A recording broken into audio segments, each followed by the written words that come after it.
Hello, fifth graders. We're going to be talking about line plots again today. So I am on page 717 in your workbook. So if you would like to turn to that page and follow along as I read, you are more than welcome to. So it says a cross-country coach recorded the team's practice runs and made the line plot below. The coach had each runner analyze the line plot and write an observation. Read the statements and explain whether you think each runner's reasoning makes sense. So let's look at this line plot. I see that it's in distance and it says September practice runs. So these are team runs and how far they ran as a team. So it goes from 0 miles all the way to 3 miles. And then these are each of the times that the team ran, how far they went.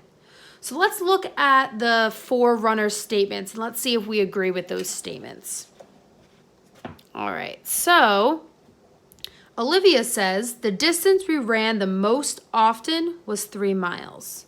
So looking at this line plot, do you agree that the distance the team ran most often was 3 miles?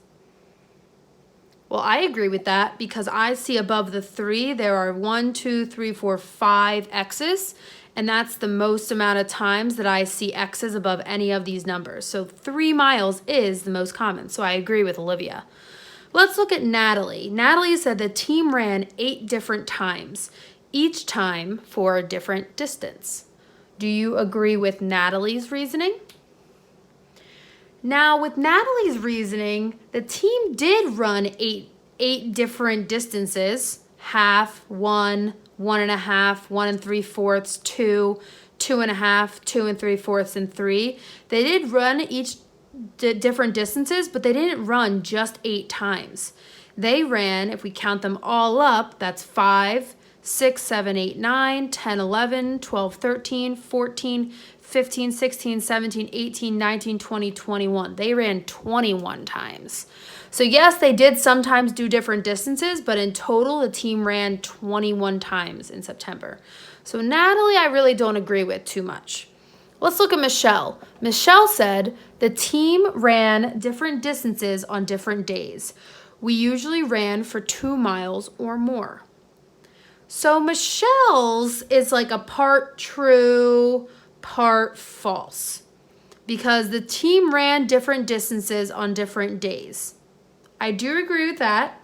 Okay, some day they might have ran 3 miles, some days they might have ran 1.5 miles, all on different days. So I do agree with that first sentence, but the second sentence, we usually ran for 2 miles or more.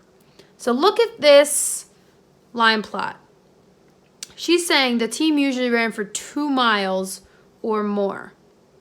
Is that the case for this line plot, that they always ran 2 miles or more?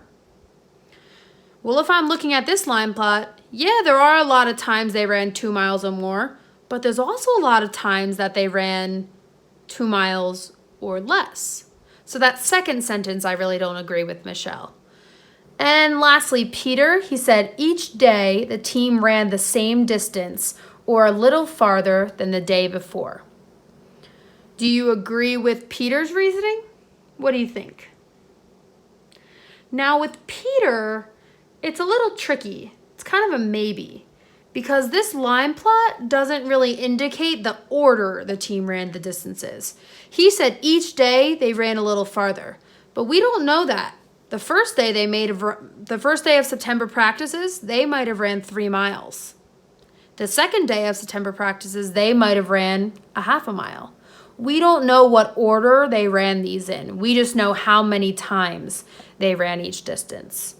So Peter's is kind of hard to decipher because we're not exactly sure. The line plot doesn't really give us that information. All right. So basically we were kind of just trying to see and problem solve a little bit and use our reasoning skills to help us solve this line plot problem. All right. So this was lesson 12-4. Have a good day.